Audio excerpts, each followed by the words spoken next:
Okay. तो हम बात कर रहे थे इनडायरेक्ट कोलिनर्जिक्स की। तो दो टाइप के होते हैं, रिवर्सिबल और इरिवर्सिबल। रिवर्सिबल दो टाइप के होते हैं, या lipid soluble and water soluble. Lipid soluble physostigmine होता है, वाटर सॉल्युबल नियोस्टिग्मिन होता है, राइट। जो फिजियोस्टिग्मिन है, क्योंकि ये लिपिड सॉल्युबल है, तो ये जीआईटी, ब्लड ब्रेन बैरियर और प्यूपिल, इन तीनों को क्रॉस कर सकता है, लेकिन नियोस्टिग्मिन इन तीनों को क्रॉस नहीं कर सकता। इनके रेफरेंस की अगर मैं बात करूँ तो फिजियोस्टिग्मिन नेचुरल अल्केनॉइड है, ये सिंथेटिक है। ये टर्शियरी अमीन है, क्वाटर्नरी अमोनियम कंपाउंड है। ये टर्शियरी अमीन है मतलब ये नॉन आयनाइज्ड है। वो क्वाटर्नरी अमोनियम कंपाउंड है तो वो आयनाइज्ड है। अगर वो आयनाइज्ड है इसका मतलब वाटर सॉल्युबल है, राइट। और वो क्या हो जाएगा, लिपिड सॉल्युबल हो जाएगा। क्योंकि ये लिपिड सॉल्युबल है तो उसका पेनिट्रेशन अच्छा होगा, तो ये टॉपिकली इफेक्टिव होगा। और क्योंकि वो वाटर सॉल्युबल है तो वो पुअर पेनिट्रेशन होगा उसका। ये ब्लड ब्रेन बैरियर क्रॉस कर सकता है, इसलिए इसके दोनों इफेक्ट्स होते हैं। That is your central side effects and your peripheral side effects. लेकिन क्योंकि ये ब्लड ब्रेन बैरियर क्रॉस नहीं कर सकता तो इसके कोई भी सेंट्रल साइड इफेक्ट्स नहीं होते हैं।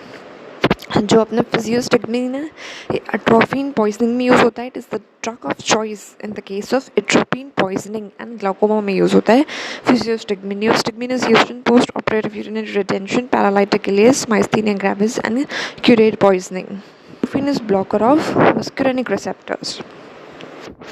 तो फिजियोस्टिग्मिन की अगर मैं मेन प्रॉपर्टीज़ की बात करूँ तो क्या आ जाएगी, ये जो है लिपिड सॉल्युबल है, ACHE का इनहिबिशन करता है और एच बढ़ाता है बॉडी के अंदर। ओके, अब मैं आती हूँ एल्जाइमर्स के ऊपर। एल्जाइमर्स में जो इनिशियली ड्रग ऑफ चॉइस हुआ करती थी वो थी टैक्रीन। क्यों?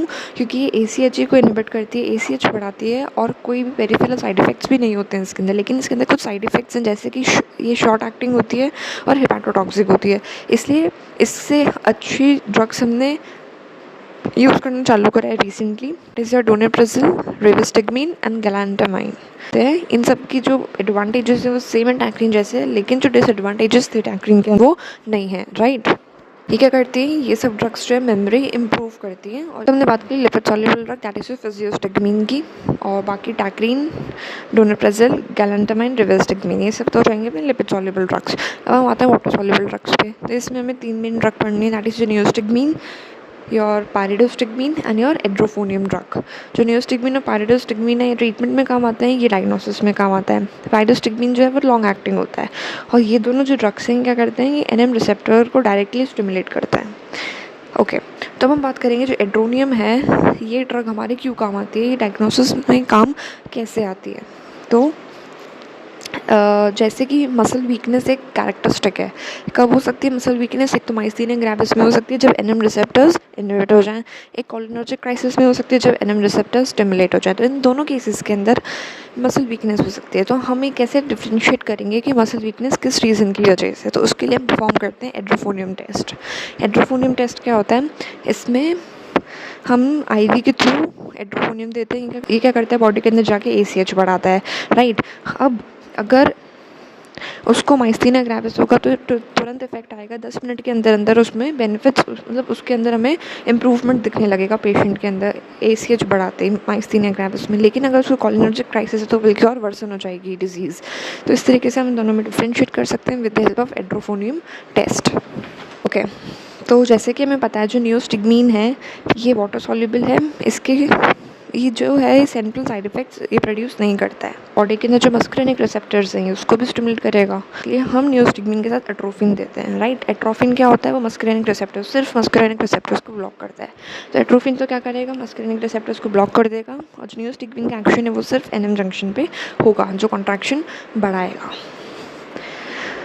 तो हमने इसके अंदर 4 केसेस पढ़े। One was your myasthenia gravis, इसमें हम लोग क्या करेंगे, इसमें हम लोग नियोस्टिग्मिन और एट्रोफिन दोनों साथ में देंगे, तो वो मस्कुलिन रिसेप्टर्स को तो ब्लॉक कर देगा, और जो NM रिसेप्टर्स हैं उस पर एक्ट करके मसल का कॉन्ट्रैक्शन बढ़ाएगा जो कि इफेक्टिव होगा माइस्थीनिया ग्रेविस के अंदर। कोब्रावाइट में भी हम नियोस्टिग्मिन और एट्रोफिन दोनों देते हैं। फिर दो केसेस आते हैं, और post operative paralytic ileus and या पोस्ट ऑपरेटिव यूरिनरी रिटेंशन। इन दोनों में क्या करना होता है, हमें कहीं ना कहीं M3 रिसेप्टर्स को स्टिमुलेट करना होता है, मस्कुलिन रिसेप्टर्स को के ऊपर एक्शन प्रोड्यूस करना पड़ेगा, तो इसमें हमें एट्रोफिन देने की ज़रूरत नहीं है, नियोस्टिग्मिन देंगे जो अपना एक्शन उन पर डायरेक्ट दिखा देगा जाके।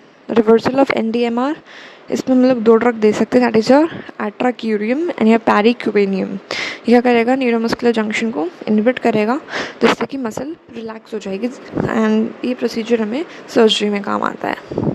Talking about the irreversible ACHE inhibitors, अभी हमने रिवर्सिबल की बात करी थी, अब हम बात करेंगे इरिवर्सिबल ACHE इनहिबिटर्स की। ऑर्गेनोफॉस्फेट्स कौन कौन से हैं, that is malathion, parathion, DFV, tabun, sarin. Carbamates कौन कौन हो जाएंगे, कार्बाइल, प्रोपोक्सर।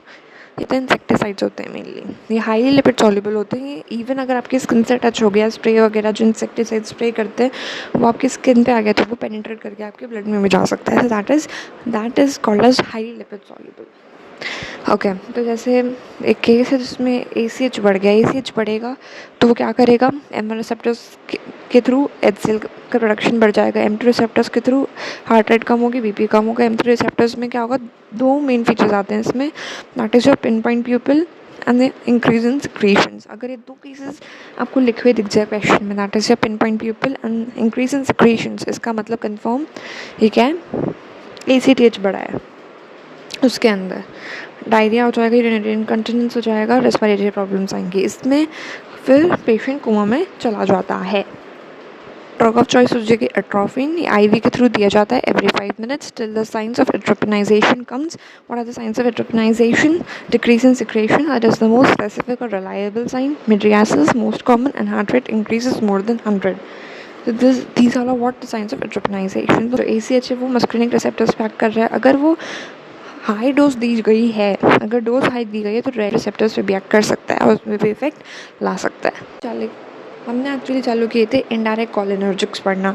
जो इनडायरेक्ट कोलिनर्जिक्स हैं क्या करते हैं, ACHG को इनहिबिट करके ACH का सिक्रेशन इंक्रीज करते हैं। ये 2 टाइप के हो सकते हैं, या रिवर्सिबल एंड इरिवर्सिबल। रिवर्सिबल तो होते हैं कार्बोनेट्स, रिवर्सिबल होते हैं ऑर्गेनोफॉस्फेट्स। ऑक्साइम में से ब्रेक कर देगा, तो ऑक्साइम्स को हम लोग क्या कहते हैं, ACHG रीएक्टिवेटर्स। ऑक्साइम्स क्या करते हैं, ACH को रीएक्टिवेट करते हैं। That is your insecticides and pesticides. ये क्या करते हैं, कोलिनर्जिक पॉइजनिंग प्रोड्यूस करते हैं। By the blockage of ACHG cholinergic poisoning हो जाती है। एजिएशन होता है, सलाइवेशन, लैक्राइमेशन, ब्रोंकोस्पाज्म, ये सब बढ़ जाता है, यूरिनेशन होता है, and the most important pin point pupil हो जाता है। जो प्यूपल है वो पिन पॉइंट हो सकता है 4 कंडीशंस के अंदर, that is organophosphate and carbamate poisoning, opioid poisoning, carbolic acid poisoning and pontine haemorrhage. इन चारों केसेस के अंदर जो अपना प्यूपल है वो पिन पॉइंट हो सकता है, पिन पॉइंट दिखता है। ब्राडिकार्डिया होगा of course. Drug of choice का एट्रोपिन है, एंटी मस्कुलिनिक होती है, क्योंकि इससे हम लोग क्या करते हैं, मॉनिटर करते हैं एडिक्वेट एट्रोपिनाइजेशन को। तो मोस्ट कॉमन जो इसमें फीचर्स दिखेंगे वो क्या है, प्यूपल साइज का पिन पॉइंट होना और रेस्पिरेटरी सिक्रेशंस का बढ़ना।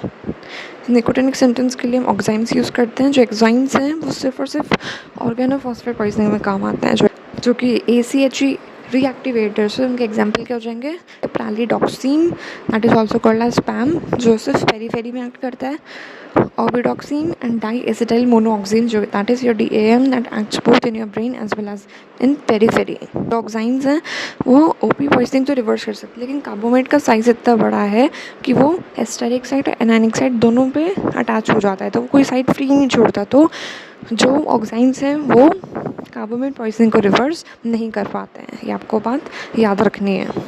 हमने ये करी है कि दोनों साइड पे बाइंड हो जाते हैं, तो ऑक्साइंस जो है वो पॉइजनिंग रिवर्स नहीं कर सकती, क्योंकि कोई एनाइनिक साइड फ्री ही नहीं है उनके अंदर।